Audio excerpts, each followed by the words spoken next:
Once it starts, it never stops. Innovation knows no finish line. It's always in motion.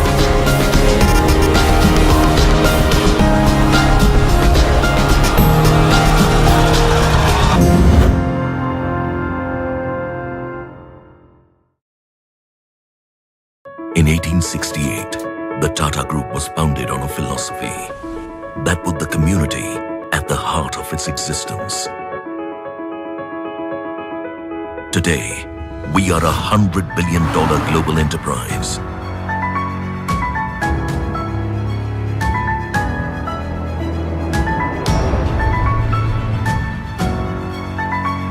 Our today has been built on enduring values.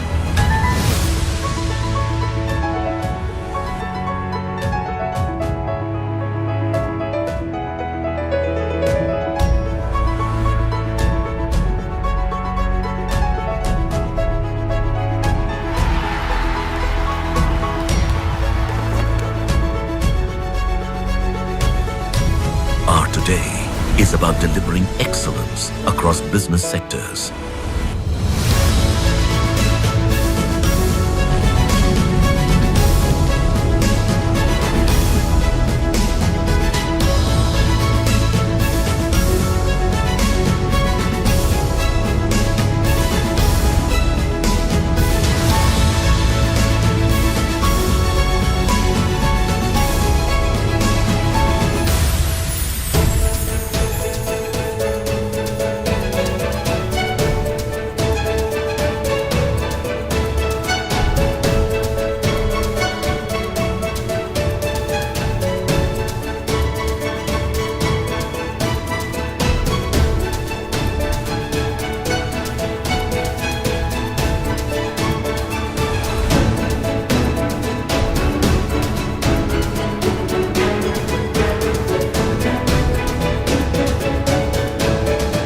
Today is about building a future-ready nation.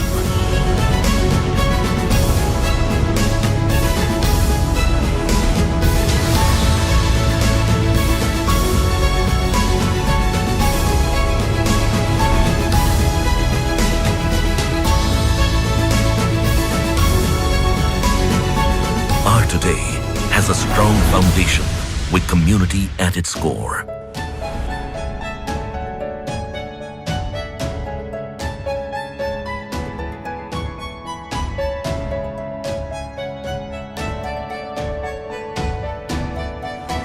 Our today is dedicated to the communities we serve.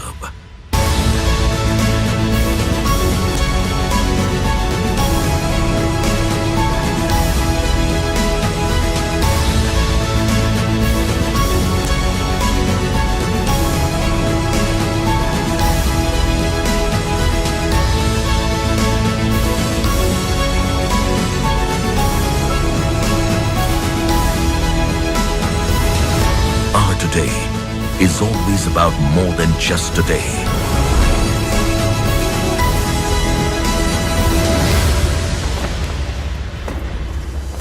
Our today is a continuous journey for a better tomorrow. Tata, leadership with trust.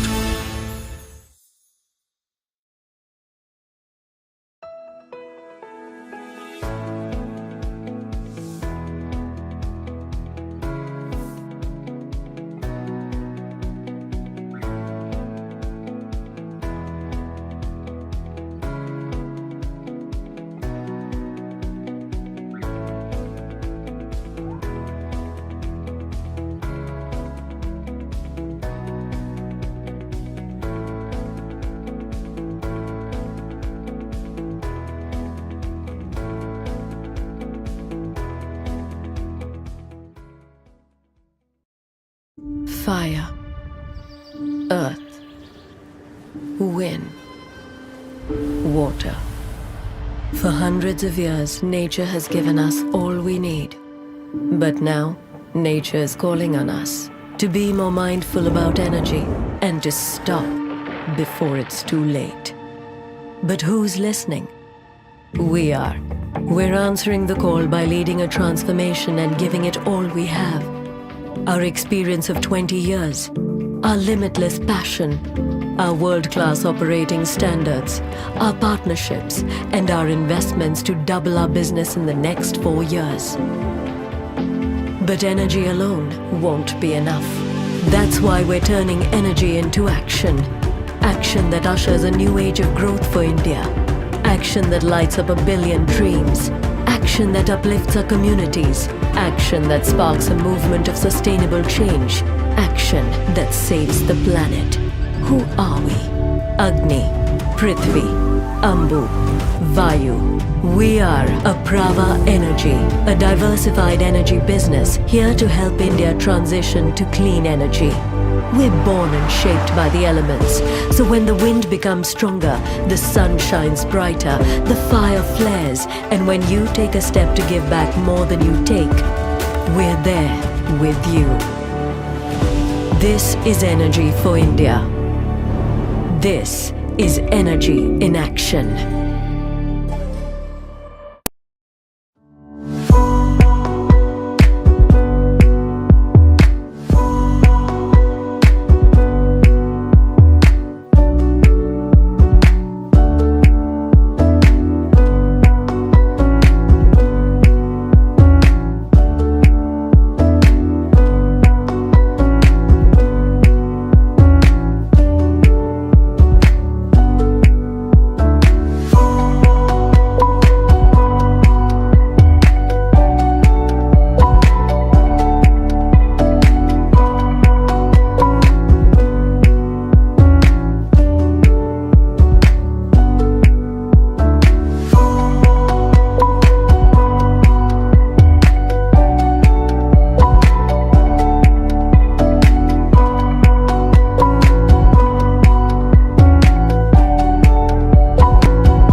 अगर हम development environment friendly नहीं करते हैं तो विकास हमारे लिए भी संकट बन सकता है. Avada is a leading builder of renewable energy projects in India. We have built complex solar and wind power projects aggregating to over 1.1 gigawatt capacities. This is only the beginning. We need scale to power the entire country using the solar. Our emphasis on systems and processes has enabled the organization for flawless execution by consistently decreasing its on-ground development cycle, thus completing projects several months before schedule. With our strong EPC execution capabilities and project portfolio, we had managed to build a competitive advantage through already locked-in land banks, long-term signed MOUs, PPAs with state utilities. Avada, promise of a sustainable future. Global Product Compliance is one of the leading names among chemical regulatory service providers. Our 9 office locations give us worldwide presence and outreach. We are managing a portfolio of more than 15,000 substances. With more than 1,200 registered substances and lead registration and consortia management of more than 600 substances. We have translated SDS in 30+ languages, with combined authoring of 4,500+ REACH and CLP compliant SDS and 350+ ESDS. Over the past decades, we have acquired considerable expertise on the main chemical regulations, as well as cosmetic, agrochemical, and biocidal regulations globally. We are India's largest regulatory compliance service provider, and the only non-governmental member of the technical committee in charge of drafting the upcoming Indian chemical management and safety rules. Achieve your global business vision with us.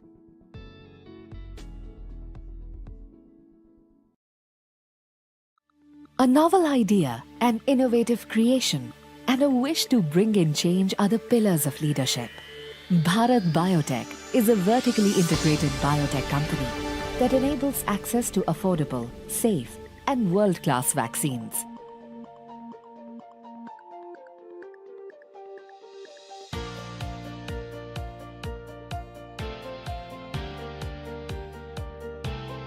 In 1996, Dr. Ella and Suchitra Ella laid the foundation of Bharat Biotech, dedicated to creating biotherapeutics and vaccines to address the neglected diseases of the developing world. My intention was to create an innovation culture in the country and see that the innovation culture can build from the day one of the organization and carry forward for the next for 10 generations of innovation culture. In that angle, so what we did is we positioned in every product that we make has got some innovation and safety to the patient, and we can get a global patent for each product. And we achieved that goal, and we are looking forward the next 20 years how to create much more, discovery and innovation to be a global leader in the world. I think one of the biggest achievements for us is that we have developed into a multi-product, multi-market and a multi-customer company, which means that we are not just developing vaccines and therapeutics in one product, as one product or in one country, but it's available for the entire world. The mandate that typically we had when we joined this company was to work on new vaccines. And it kind of pretty much simplifies what Bharat Biotech stands for, lead innovation. And the mandate that we have is that we lead and not follow the pipeline of other companies, particularly the MNCs. And to this effect, we have taken strong initiatives supported and encouraged by the management. And a couple of examples that I want to talk about is the chikungunya vaccine and the Zika vaccine. And we were the early movers in this vaccine field, and we developed new vaccines much ahead of others. Bharat significantly contributed to the eradication of the polio disease burden of India by being one of the major suppliers of the vaccine to the government of India and by distributing this vaccine across the nook and corner of the country. Bharat is now a global leader in public health care across the globe by participating in universal immunization programs in association with UNICEF, Gavi and PAHO. Out of 7 billion population, 6 billion is living in emerging world. Our goal, our vision is to reach the 6 billion population of this emerging world, and so that we are the savior of the emerging world preventive healthcare. At the end of the day, one needs to ask oneself, what does the future hold for us, or where does this organization go as the new generation of technologies, new generation of products, the new generation of vaccines come along. We have delivered billions of doses to over 100 countries, impacting global public health. Bharat Biotech is a leader in public health.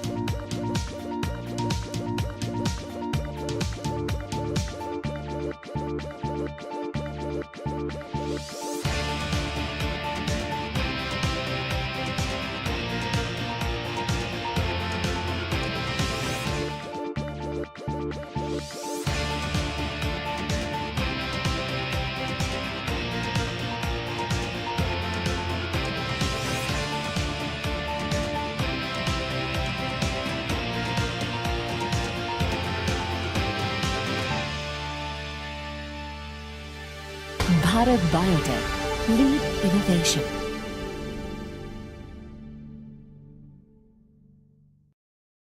India, a nation powered by a billion dreams. Dreams that we aspire to fulfill every day. Together with our collaboration and commitment, as India embraces to be a $5 trillion economy by 2025, we are all geared up to be a part of this monumental journey to usher in a brighter, better future.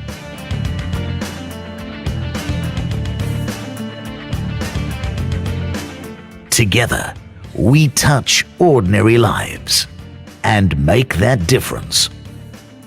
We better every day. Together, we make steel that you carve into your agri-equipment. Together, we sow the seeds of success. We make steel that gives the grit and grind to your heavy equipment. Together, we change the landscape of our country. We make steel that you beautifully mold into your automobiles, just to drive our nation on its path towards prosperity. We make steel that you transform into solar energy. Together, we steer our nation towards a greener tomorrow. We make steel that relays your transmission lines, just to brighten the future of millions. We make steel that styles your appliances. Together, we bring happy smiles. We make steel that adorns your development projects. Together, we provide shelter to millions. We touch lives, make them better together, every day. We empower communities, make them better together.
Equal rights, equal opportunities, with socio-economic importance attached. A gender-balanced world is the way ahead to drive talent and build inclusive organizations. With the world challenging stereotypes and opening up avenues for representation of women, more and more women are moving out of the shadows and making a mark in what was historically the man's world. Needless to say, the world is celebrating this momentous change. At CII, we promote this change and work with women, industry and government to create conditions that enable women to fulfill their economic potential. The CII Indian Women Network celebrates this change with 17 chapters across the country and aims to become the largest network of professional women. But we have not been alone in this journey and want to recognize path-breaking practices towards inclusion of women in the workspace with the unveiling of the CII IWN Gender Parity Awards 2022. With focus on holistic diversity, equity and inclusion practices. The awards celebrate best practices and leadership initiatives with top 5 gold and silver awards. CII Gender Parity Awards to recognize those who dared to go the distance and implement gender equality at workplace. It's your chance to reimagine possibilities by forging a gender-balanced world. It's your moment to stand out, inspire everyone around you, calibrate your efforts, and bring a change the world deserves. To nominate your organization, log on to www.indianwomennetwork.in. Equal rights, equal opportunities, with socio-economic importance attached. A gender-balanced world is the way ahead to drive talent and build inclusive organizations.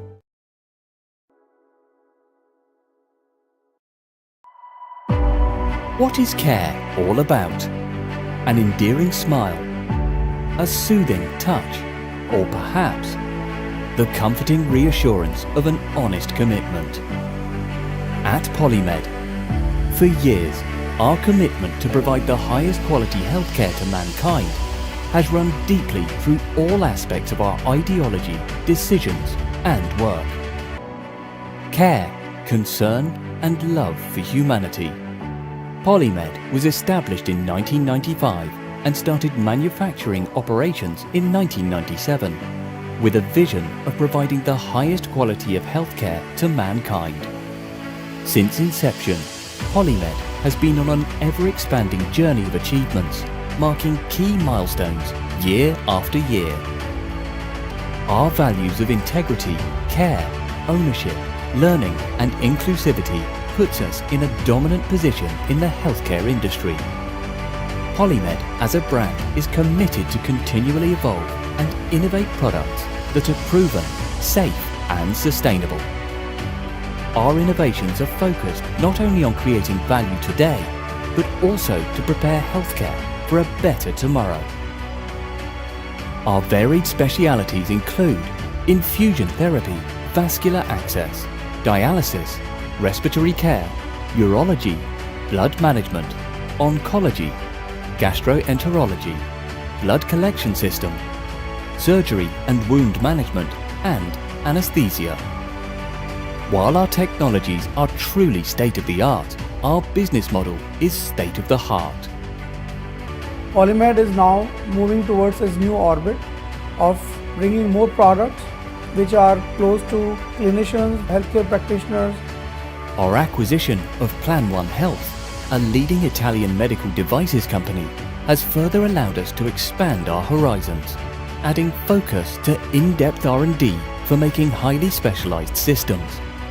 We are proud to say that today Polymed is one of the leading manufacturers of infusion products in the world, exporting to an array of over 110 countries.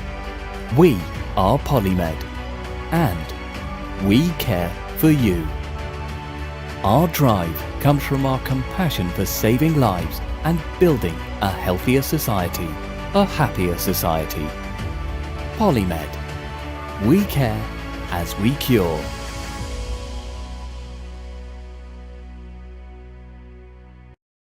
ठीक है, tiles आपको तो world famous flooring लगाना चाहिए। आखिर आपका style world famous है। ऐसे Italian marble, English oak flooring, exactly. Somany tiles में ये सब फिनिश है। और जैसे कि मेरा वर्ल्ड फेमस स्टाइल देसी है, ऐसे ही है सोमानी टाइल। स्टाइल और क्वालिटी वर्ल्ड क्लास, पर जमीन से जुड़ा। एक आइडिया है, आपको ना सोमानी टाइल्स लगानी चाहिए। Good idea. सोमानी टाइल्स, जमीन से जुड़े।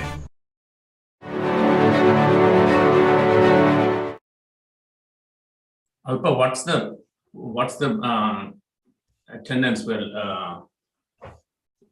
looking at? How many people?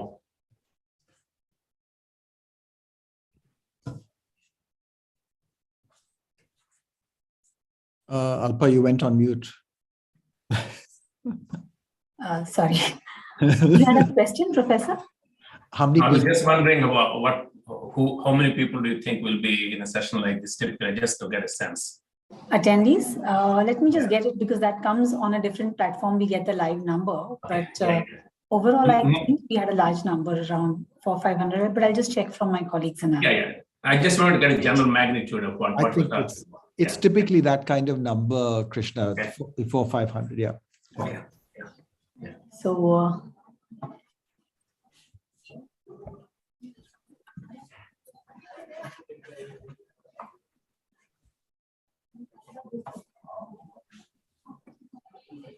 Mostly as I make the presentation, I'll skip a few slides because I prepared the slide deck thinking that I might have. Actually, I was originally thinking it's an hour-long session. When I noticed it was 45 minutes. Yeah. Sure. We can start. A very good evening to all, and I'm truly delighted to welcome you all to this session on building resilient business models at the CII Business Summit 2022. And we have with us Dr. Naushad Forbes, past President CII and Co-Chairman Forbes Marshall, in conversation with Professor Krishna Palepu, Ross Graham Walker Professor of Business Administration and Senior Advisor to the President of Harvard University, Harvard Business School. May I now hand over to Dr. Forbes. Sir, over to you. Thank you very much, Alpa, and good evening, everyone, and good morning to you, Professor Krishna Palepu. It's wonderful to have you with us. It's a real privilege for us in CI to have you share your thoughts with us on a topic that I think all of us have been struggling with over these last 2 years. I'll make a very brief introductory comment, but I really want to hear you and look forward to hearing and learning much from your comments, and then we'll get into a conversation after that. It goes without saying that these last two plus years have been really extraordinary. We've had a once-in-a-century health crisis. This once-in-a-century health crisis, we hope once-in-a-century health crisis, has, I think it affected every individual on the planet pretty well. Every government reacted in varying ways, with which almost in some cases added to the uncertainty that we were confronted with as individuals, as companies. Just as we were starting to recover from the pandemic, we've been hit with a whole series of supply chain disruptions as supply chains, located in China, for example, have been particularly disrupted, as raw material sources have tended to be again disrupted significantly. Electronic chips have reduced the volume and output of cars. A whole series of changes and things that no one would have predicted even 2 years ago. And then again, just after things seem to be, we were trying to figure out how to cope. We now have the Russia-Ukraine war, and all of those disruptions. And in all of this, we have the state with its monetary policy, trying to figure out how to pay back deficits that have grown over these last 2 years, trying to figure out how to cope with rising inflation as supply chains have been disrupted, and central banks have started to, I think, take the view that some of that is not just temporary and needs to be addressed with fundamental monetary tightening. So all of this is coming at us, and it's coming at us, some of it together, some of it in sequence, and you wonder what's next. They say that the most difficult thing to deal with in companies is uncertainty, and we've had this in such great abundance in this time. And when one has great uncertainty, companies tend to narrow down, they tend to conserve cash, they tend to do less. You prepare for this storm, but you prepare for a storm for a month, 2 months. This seems to be the world that we now live in and operate in. So how do we think about these issues? What are the constants that we must hang on to as things that will see us through? And at the same time, what's up for grabs? What are the things that we should be prepared to shed, or indeed eager to shed, and move on from, and develop new capabilities for? I think there's no better guide than you, Krishna, to help us think about these issues, help us think about how we as companies can cope with everything the world is throwing at us. And I greatly look forward to your comments. So over to you, and then we'll come round again with some discussion later on. Thank you, Naushad. Really appreciate that stage setting, very thoughtful conversation here. And I also want to express my gratitude to CII, Narendran in particular, for inviting me to participate in this. CII has been a platform for me now for about 25 years. The very first talk I gave was in 1995 CII Summit in Calcutta, launching my then research on business groups in India. That really connected me to Indian business in a very powerful way, and I have had the fortune to then have a continuous association with CII since then. So thank you very much for all of you who are on the webinar as well. Naushad, if you don't mind, I will make a few slide presentation, and then we can come back and have a conversation. So I'm going to share my slides. Perfect. We'll ask that as a part of the transition here. And so what I'm going to talk about is, as you correctly pointed out, Naushad, change is here to stay. It's not hunkering down. It's a question of figuring out how to live with change on a continuous basis. As my friend and intellectual colleague Gary Hamel said, resilience is actually fundamentally is about dealing with change. It is about continuously anticipating and adjusting to trends, and to actually change before the case for change becomes inevitable and painfully obvious. And that requires actually almost a cultural capability to continuously reinvent yourself and continuously adjust your business as the world is changing around you, and not see change as a sporadic event that hits you once in a while. In other words, you want to think of change and dealing with resilience more from the perspective of a thermostat that can be continuously, dialed up and down. And so that's really the framework I'm going to use here. And you mentioned several sources of recent change, the pandemic and the globalization, and I will talk a little bit about that in a second. But change has been with us even before the pandemic, as we all know. Technology for the last 30, 40 years has been accelerating, and it's been affecting every single aspect of our life. In fact, it's technology that has enabled us to continue to live the way we lived during the pandemic and also develop vaccines in record amount of time of 9 months. Scientists collaborating from around the world, 7/24, using new mRNA technologies, using artificial intelligence. And so the pandemic actually highlighted the importance of technology and how it, and in fact, this very event that we're doing today is an example of the role of technology. Entrepreneurship, the very first session in this conference I noticed is about the unicorns coming from India. And entrepreneurship has become a very big force for change. And entrepreneurship is a mindset of change in itself. And it's forcing not just entrepreneurs to reinvent themselves, but also large corporations to respond to the changes that entrepreneurs are bringing. Climate change is a huge issue of our lifetime. It is changing every aspect of our business, I think. And also, all these things together are creating such forces of populism that there is actually a real re-examination of what business's role in society is. And so there are enormous number of drivers that are actually making change a constant. If I can zoom in on the globalization after COVID, picking up on your comments, Naushad, it's a really interesting question to think about. We all have come to benefit from globalization in the last 20, 30 years. That's how we built the global supply chains.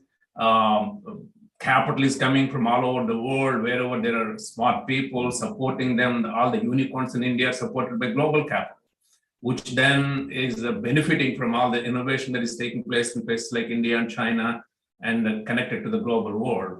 But the question is the pandemic and the resulting enhanced digitalization in our lives is going to actually lead to more globalization or less globalization? This is actually an interesting thing for us to think about. It's clear that globalization has gotten interrupted. Nation states have become rediscovered, actually, because the pandemic had to be fought at the nation state level. WHO was totally ineffective. Each country had to take care of its own citizens, and some countries have done a better job than other countries. Cultural differences have actually shown how the response to the same problem could be very different in different parts of the world. And borders have gotten hardened. We have more controls in crossing borders even today. And so the question, and clearly the supply chains got disrupted, but will that be seen as a temporary problem, or will companies decide that actually risk management is more important than efficiency, which is the source of global supply chains?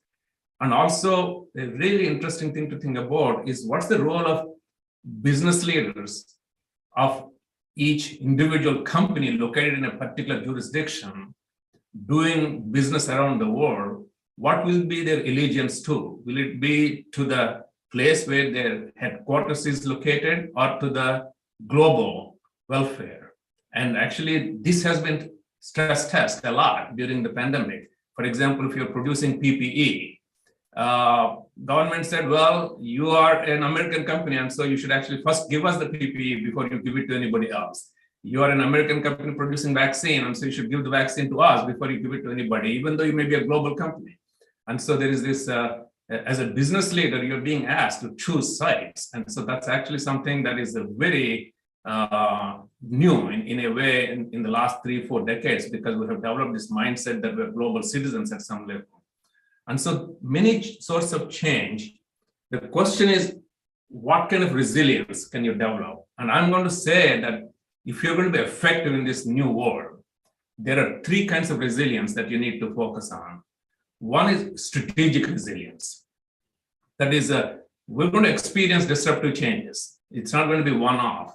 And so the question is, how can you be ambidextrous so that you're both efficient in what you're doing today, but also are able to have some part of your organization focus on potential disruption to status quo, which might actually kill your current business. But how do you actually cultivate that capability so that you're able to walk and chew gum at the same time? My colleague, Mike Tushman, has developed this notion of being able to exploit your current business while exploring new opportunities that might actually undermine your current business. How do you create organizational structures that actually allow you to do that simultaneously? And if we have time, I can talk a little bit more about that. Operational resiliency is the second issue. There is, now that you know what you're doing, that doesn't mean that you can be just laser focused on efficiency and execute what you're doing. There are lots of small changes that are going on continuously. And the question is, do you have the sense and response capability in a almost like a thermostat kind of manner? And this requires, by the way, tremendous amount of information flows that have to happen in your organization, because a lot of these changes are being sensed by the front lines of your organization. And how quickly that information comes when, in fact, there's a lot of noise that is going on. How can you distinguish between signals and noise through that process? How do you empower the frontline people to bring bad news quickly up the chain and not be afraid of doing that, so that, in fact, you can respond to that and you can effectively deal with it? This is like when the US Special Forces were launching the raid on Osama bin Laden's compound, and just as they're about to land, the tail of the helicopter hits the wall. And the question is, how quickly do you get that information and say, don't worry, there is already a backup helicopter in the air, and so you finish your mission, rather than yell at people saying that, why did you have that accident? And so how you create that transparency and information flows and empower frontline people to not be afraid to say that something is going wrong and I need help and mobilize resources. That's a really important capability. And by the way, this is a cultural capability, because frontline employees will feel afraid many times to tell you the truth, and they will hide it. And especially in a hierarchical culture like Asian cultures, this is a real issue, because people might not tell you till it is too late. And so how do you actually change the culture so that information flows are unblocked? And the third piece is personal resilience. Leaders have to develop a habit of dealing with problems with a mindset of problem solving, rather than trying to assign blame or to feel sad for themselves. Say, why did this happen to us? Or who did what wrong? Instead, you say, okay, we have the problem. How do we actually mobilize resources, create a task force that very quickly figures out what the solution is, and therefore we can address it. This is what our body does. When some part of your body gets injured, your central nervous system immediately mobilizes resources and sends stuff to that place. And this is the kind of personal resiliency that we need to develop as leaders. And it has to be role modeled by the top leaders so that actually it's cascaded throughout the organization. And so these are three very important sources of resilience that you need to develop. And I'm just going to share, and I have some details on it, but I'm not going to share them right now. And in the Q&A, now we can go through that. But the one last part I want to say before we open up the conversation, Naushad, is that while change is important and the ability to change is very important, you also need to have a North Star. And the North Star for you comes from your purpose, your personal purpose, your organizational purpose. If you don't have a purpose other than to make money, you are going to get lost in this brave new world.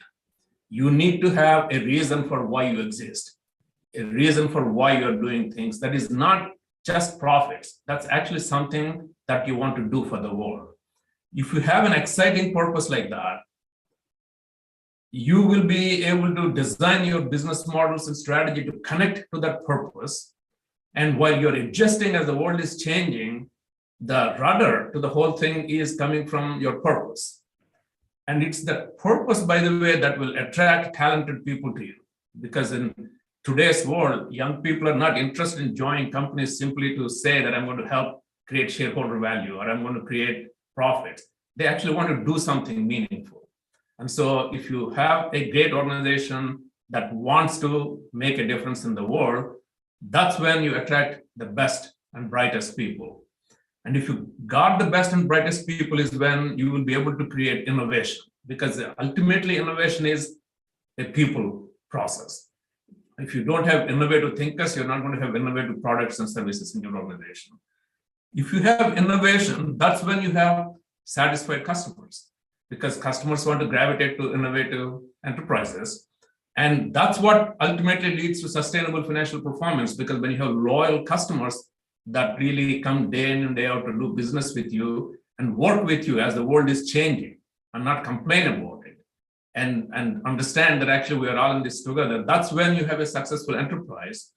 And that's, by the way, the best way to create happy shareholders. And so it's through this virtuous cycle of starting with a purpose and thinking about how you run your organization, that has to be the source of stability in a world of change. And so this is again a dual message I'm giving to you. Change doesn't mean that you're going to be random.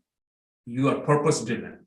You have a North Star. That's where you want to go in the end. But in the process, you as a captain are going to steer the ship in a very flexible, fluid way to get there. And that's the ability of leaders, that to both have this source of stability and inner peace and say that this is what this organization is all about and this is where I'm taking this organization on the one hand. And by the way, that's not strategy. That's actually purpose, because strategy has to change in these days. Purpose is the thing that is going to give you that stability. But at the same time, then developing resiliency on the 3 dimensions that I mentioned, your personal resiliency, operational resiliency, but also even ability to disrupt yourself. That's the happy mix, I think, that we need to develop for us to navigate through this dynamic, turbulent world. Naushad, I will stop here and we can have a conversation, and I'll be happy to elaborate on any of these points more. Thank you. Thank you very much, Krishna. Thank you. That was a wonderful, I think, way of helping us think about these issues. And I think you very directly answered my question at the beginning about that what are the constants. And I think what I heard you say was that, look, purpose is a constant. That's where your source of constancy comes from. That's what gives you that direction that one needs to go in. But that many other things then are up for change, including strategy, which was very interesting that you mentioned just now. And I wonder if we could if you could elaborate on that a little bit, because when, very often if one thinks about strategy, I suppose strategy is best seen as a set of choices. And those choices are should be a reflection of one's purpose, the direction one is going in and where one wants to end up. And it should also be a reflection of one's own talent and people and capabilities that one has built in the organization. So I wonder if you could talk a little bit more to that point about how strategy changes and adapts in this particular in an environment of great uncertainty. Yeah, that's a really great point, Naushad. Of course, there's a hierarchy here in terms of the purpose and mission is long-lived. Yes. Decades, in my opinion. Strategy is also long-lived, but not as long-lived as the mission and purpose.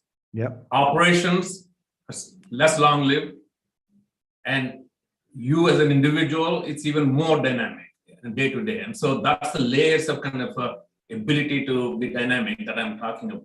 But I'll give you a personal example, Naushad, of how this all plays out, because it actually makes it very vivid. So, for example, Harvard Business School's mission for almost 100 years has been to educate leaders who make a difference in the world. We haven't changed our purpose and mission. That's what makes me get up every single day and be proud of a faculty member at Harvard Business School and work like the way we work in a dedicated manner. And our strategy has been to really educate people through a highly interactive educational process. That's what we're known for. We built our classrooms for that purpose. If anybody visits our campus, they see these beautiful interactive classrooms where the professors and students are in a dialogue constantly. They're not lectures, they're not presentations, but they're conversations just like we're having. The pandemic hit. The beautiful campus was useless. We locked everything down. In fact, faculty were prohibited from coming to campus. How do we do this? Before the pandemic, if our dean came to me and said, Krishna, why don't you teach our advanced management program, which is a program for leaders with 25 years of experience, C-suite leaders, online, I would have told the dean, are you kidding me? Why are you punishing me? Why are you asking me to do something that is going to be ineffective? But in a matter of few weeks, we turned on a dime, and I delivered the advanced management program last 3 cohorts, 150 senior leaders from around the world, 75 different countries each time, online. And I have never had better experience teaching than actually I had during those 3 times. That's strategic change. We had to change our strategy to kind of interact with people, but we figured it out. We delivered, but the mission is the same, which is to transform these people into great leaders that will go and really have a positive impact on the world. So that's the reason, by the way, all of us embrace this change, because we couldn't say actually that, gee, the pandemic has hit, let's pause. The world actually needed us even more. People were clamoring for stimulation and ideas even more. We couldn't be sitting in our office saying, let's just wait till we reopen our campus. We had to figure out how to change it. So it's a mission that actually made all of us want to change very quickly. But the strategy of doing it has changed. And now, by the way, after the, now we are able to reopen the campus, but we're saying, oh, we discovered actually a new way of interacting with people. And just like we are doing now, Naushad, I'm doing a lot of work now, both on campus, but also online, and have discovered a different way of giving back to the world that I did not discover before. And so it's this way of kind of connecting the inspiration to motivate change, radical change for us. By the way, before the pandemic, we had a faculty meeting and we said, should we actually do anything like this online? I can tell you it would be 95% to 5% against doing online. But it's the purpose that actually made us feel like, no, we want to go and actually do this in a dynamic manner. So that's really a good example I can give you. Naushad, did I lose you? Ankur, Alpan? Yeah, hi. Have we lost Naushad, Ankur? Sorry. Naushad's back. Oh, yeah, he's back. Okay. Sorry about that. Yeah. Thanks, Naren. Naushad, did you catch the last thing that I was saying? I caught everything except the last 2 sentences, I think. Yeah. So I think you got the gist of what I was saying. Yes. Yeah. Thank you. Thanks. I think that's again very, very insightful. And the question, I guess, how do you I take your point about it being a hierarchy. And I wonder also, that when the pandemic first hit, and when I know as a company, our first reaction was, we need to build a cash balance. We need to build have enough cash in our bank account such that we can take whatever's coming. Yeah, and that was a very immediate focus for the first few months. But at some point in time, we started saying, listen, having the cash sit in the bank isn't doing much good. Now, how do we actually invest to develop more capabilities, better capabilities, instead of keeping the cash for for the worst possible outcome?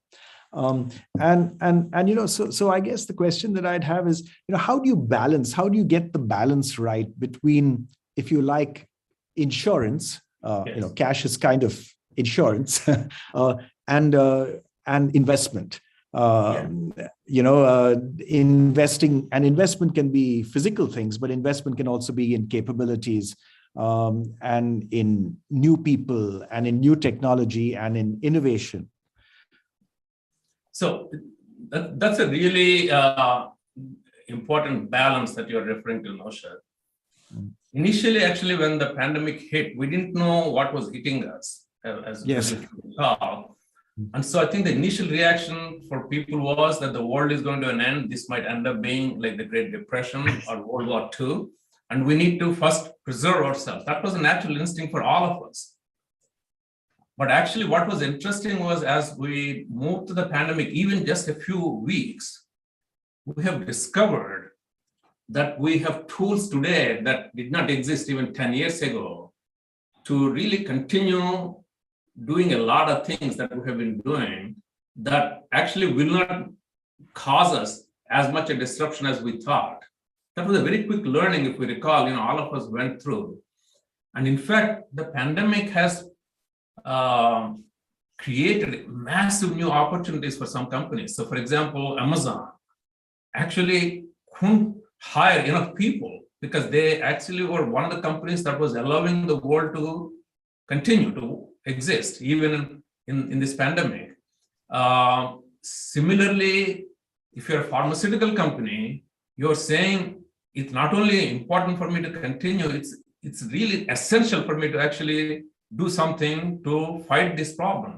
And so people in the pharmaceutical industry were actually doing even more work than they have ever done, faster and better and more collaboratively across the world, as we said. And people said it'll take maybe 5 years for us to develop a vaccine. When somebody said it might be done in 2 years, people laughed at it. But we did it in 9 months. And so I think what I'm saying is, this is the nature of actually dynamic response. That is, the initial instinct for us would be to preserve ourselves. And that's the right thing, because if you don't preserve yourself, you're not going to be able to do the other things. But after having had that impulse, you should always ask yourself, what are the tools available for us to deal with this situation? And by the way, this is what I was talking about when I said you need to have a problem-solving mindset in the crisis and opportunity-seeking mindset rather than hunkering down. And I think we will live through that, through the pandemic, and all of us have discovered that there are new avenues through which we can continue not only doing what we're doing, but maybe there are new ways of doing things that we have not done. And so all of them together have created this new possibility of investments rather than just preservation. And so I think that's a natural kind of balance to strike as you encounter these kind of situations. Looks like we lost Naushad again. So I think I'm going to step in whenever Naushad gets knocked off. Yes, Narendran. Yeah. No, this was not planned, but this is resilience for you. So we are very quickly able to pivot to another moderator. So Fantastic. Till Naushad comes back. So I want to go back to what you said earlier about supply chains. Yes. As you said, so far for the last few decades, we've been optimizing around efficiencies and cost. I think to me, it started with Fukushima, and since then, organizations have been looking at business continuity risks and resilience. And I think even more so in the last 2 years with the pandemic and what's happening in Ukraine, right? So how do you see that, manifesting itself into the way supply chains are designed? I see a lot more regionalization, localization at the cost of efficiency. Naushad, I'm stepping in whenever you get knocked off. So this is resilience for you, CII style. So yeah, so I was just asking a question on supply chains and then I hand over back to you. Yeah. No, please ask. You're absolutely right. I think the pendulum, I think, swung too much one way because we all created this dream in our mind that we live in a seamless global world. Remember the book that Tom Friedman wrote, The World is Flat, that the boundaries are all erased and we're going to be one happy place. And that was the vision that I think all of us embraced. But I think the reality is actually nation states are here to stay. And I think that many events, starting with the Fukushima accident, but more recently, but in the last decade, I think that we have really started realizing that nation states are not disappearing. That's a fundamental point. It is happening through what's happening in EU. Britain basically says, I'm done with EU. and I'm going to move on. And so that's a very clear example of a nation state saying my interests are my interests, and borders matter, and I'm going to reassert them. And the public actually did that. And the pandemic actually put it in vivid colors about the importance of boundaries. Even inside EU, for example, Germany would not allow PPE to travel to Italy during the pandemic. And say, no, our citizens are important. So even though we're all EU citizens, our citizens are different than Italian citizens. And US was the first big country to ban travel from China. And part of what actually is happening here, Narendran, is the pandemic has shown the downside of globalization in many ways. For example, actually, we wouldn't have had the pandemic if there was not as much global travel. I read a statistic that says that between 2007 and 2019, Chinese global travel increased by 15 times. And so when we had the bird flu, and when we had the pandemics in the 2000s, remember, those didn't travel from China as fast as actually this pandemic traveled. What happened, we had the pandemic in Wuhan, and then winter break happens and colleges open, and all the Chinese students and families travel back to Europe and US. Spring break happens, a big holiday in China, a lot of tourists go to Italy. And so the first place where pandemic starts kind of spreading is to Italy, and from Italy to rest of the world. It happened so quickly, and that's because actually global travel. We used to celebrate global travel to be a plus, but suddenly we discovered that global travel is a really amazingly bad thing.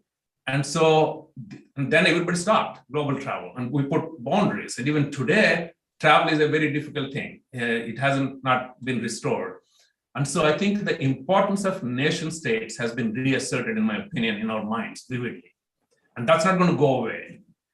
And then you say, and I'm going to give you an example of US thinking in this respect, because that actually illustrates, because US has been the biggest proponent of this borderless world.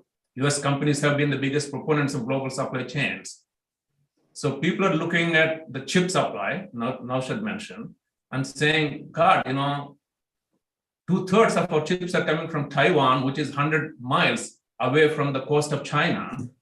And we used to think that China and us are kind of going to get closer and closer, but actually that doesn't seem to be the case. And is it cheaper to build a chip plant in Ohio or another aircraft carrier to defend Taiwan? Why don't we build a chip plant in Ohio? And so that's as simple a calculus as possible. So previously people used to have this false sense saying that, no, subsidizing stuff and locating stuff in Ohio is inefficient because there's no comparison. But if the comparison is building another aircraft carrier and staffing it with people who could die, now you say, no, it's so much easier to actually give tax subsidies to locate the plant in Ohio. I think this thinking is going to happen again and again and again, in my opinion.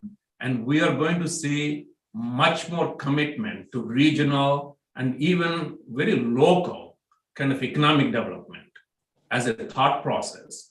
And we will be going back to old-fashioned ideas that you can't live in a neighborhood that is falling apart and rely on global world to kind of make your life pleasant. And I think, Tata Steel has always paid attention to that, Narendra, and I know that, you build a great community and make sure that it's a healthy community. But that's, I think, is what is going to happen to all of us. We will try to say our neighborhoods, our communities, our states, our countries have to be healthy for each of us to be healthy. And we can't just outsource and connect ourselves to some random places, because nation states matter, communities matter. And I think the pandemic has taught that lesson to us vividly, in my opinion. Over to you, Naushad. Thank you, Naren. Thanks. My apologies. I'm in the UK, and I think that it's quite a dodgy Wi-Fi connection here. So anyway, I want to pick up on what you just mentioned, because in many ways, I think what you said at the end there, Krishna, I think it's exactly right, that we have to take care of what's around us. You can't say, listen, I will be healthy as an individual or as an individual firm, but I don't care about what my surroundings are, all about. I will be healthy and deal with other healthy organizations and firms wherever they might be in the world. That I agree is a very parochial and indeed a very, it's what's got us into the current situation in many ways. Just to support your point about the nation state, Francis Fukuyama early in the pandemic wrote an article which I think was titled "It Takes a State." Yes. And he made the point that, look, it's only a state that can really play the role of dealing with a global pandemic of the kind that we all faced with COVID. But there's a but. And the but, in a sense, in my head is, does this say then that we as, and one of your slides had this question, where does it say that we as industrialists should be nationalists more than internationalists? Yes. That's a very provocative question, Naushad. And here is my thought. And I think actually there are two competing visions that are playing out. And I think we need to pay attention to it, Naushad. And I know which side I am on, and I think I know which side you're on. But one says that rooting for your home team doesn't mean that you're going to be mean to the visiting team. Sure. That you're just a fan, you're rooting for the home team. And that's one vision of nationalism, that you're a positive nationalist in the sense that you want to build your communities, you want to be proud of your country and support it and kind of make it thrive as you're thriving and share your success with your community. That's a positive approach.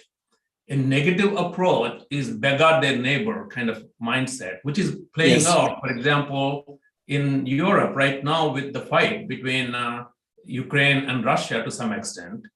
And that's a very dangerous nationalism. And so I don't know where we're going to head because both are playing out. And I think that the positive nationalism says, let's first develop vaccines for our country, but then share it liberally with the world after we took care of our people. That would be positive nationalism. The inspiration for emergency discovery comes from wanting to take care of your people. But you have the generosity then to say, now that we have it, we'll also share it with everybody. The negative nationalism says, I'm going to hoard it, I'm going to double up on what I have, and I'm not going to share it with anybody. And so these things are playing out, I think.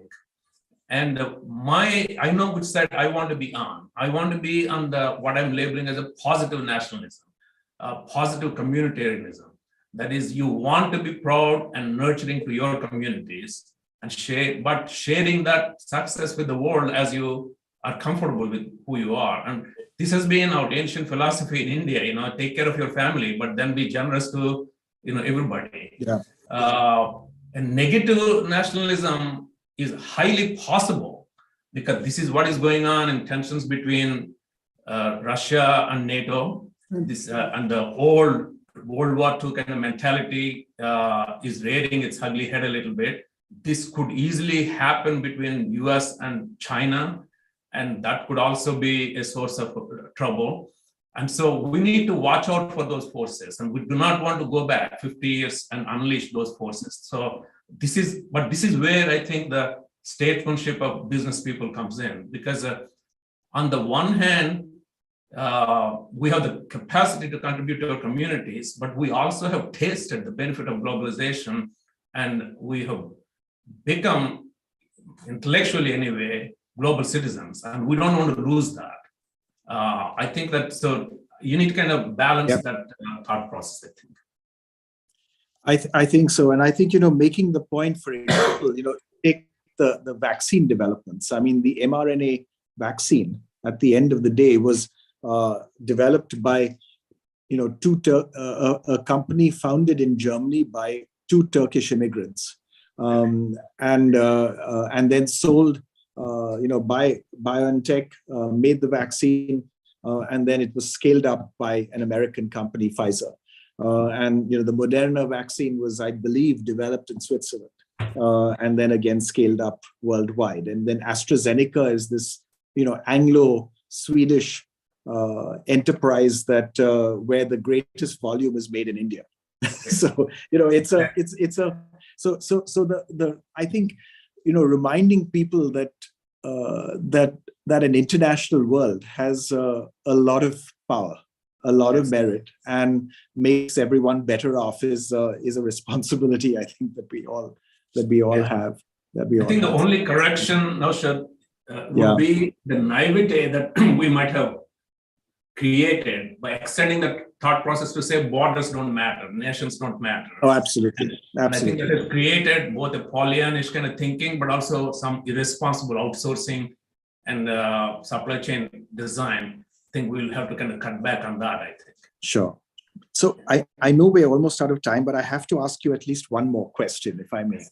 One last question, which is really around supply chains. And, it's one of the ways in which one of the things that we're hearing these days is that one should have much more vertical integration. One should have, going back to a world where, for decades, we've had huge disaggregation of supply chains, where little bits and pieces would be processed in different parts of the world, wherever they were most efficient, and would all come together somehow. And there seems to be a greater, the onshoring, the chip plant in Ohio way of thinking about things.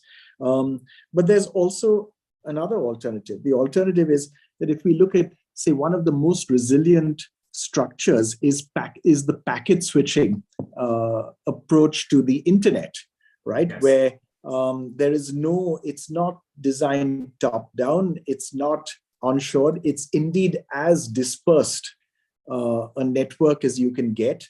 And somehow all these packets of information get labeled correctly and connected to some other right packet, and it all ends up in the right place most of the time anyway. And so I'm wondering, how do you think about supply chains and supply chain resilience from a dispersed alternative sources, different parts perspective versus a top-down, I'll control everything perspective? Yeah, the idea that you can control everything is not possible, I think. That's an old idea. It's just not going to happen. Yeah. The thing that is going to determine ultimately which design you want to use as a particular company will really depend on the cost of coordination. In different types of industries and different types of products, I think that's going to be very different. The internet example you use is where the cost of coordination has been brought down to close to zero. And therefore, you can actually have a much more atomistic type of approach where a lot of things can happen and then you can coordinate in the end and kind of put it all together.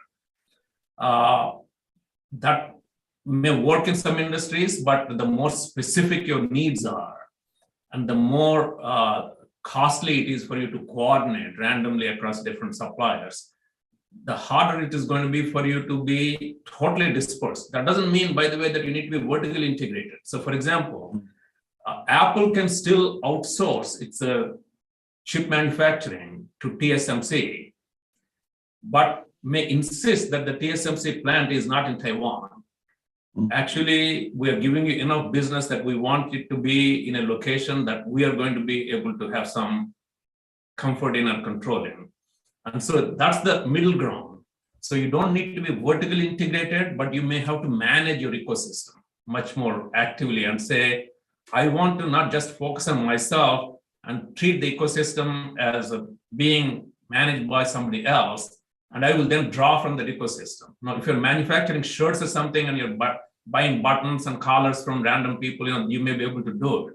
But if you're manufacturing iPhones, you won't be able to do that because your chip is very specific.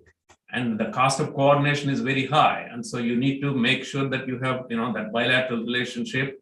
But then you need to say, I want to kind of have an ecosystem that actually really helps me. Automobile manufacturers have done this, as you know, Naushad, really well for a long time. And I think that's going to be the way I think a lot of stuff is going to happen. It's going to be closer to you geographically, but not necessarily in your company, but an ecosystem that you will be investing in, not just harvesting from and say, I'm just going to be a taker. You have to be an active player in designing these ecosystems. Thank you very much, Krishna. I have several more questions. I might even email them to you, and if I get answers from you, I'll share them with everyone. But we've had a great turnout. I think we had something like 2,500 people watching, which is quite a record. But that's thanks entirely to you, Krishna, and to your wonderful insights that you've given us today on how we can build resilient organizations. And clearly, it's what we all need to keep thinking about, keep working at. And I think your guiding principle of having a set of constants that tells you which direction you must go in, while having a kind of hierarchy of things that can then change and be fluid, and where we must be reactive and responsive and quick in developing new capabilities and new responses. I think that balancing act, that constant work at building resilience in the long run through this constancy and change ability is a very powerful message for us all. So thank you very much indeed for being with us today and for providing us with such great insight. Thank you. Thank you, Naushad. Very nice seeing you again, and really enjoyed the interaction. And thank you, Narendran, for inviting me and giving me a chance. And all the attendees, I really appreciate your willingness to be with us so late in the day. So thank you. Thank you. And Naren, thank you so much for stepping in when my connection went off. And Naren, congratulations on a wonderful, wonderful year. Thank you, Professor Krishna. Thank you, Naushad. Thanks. Yeah, congratulations. Thank you. Bye-bye. Bye.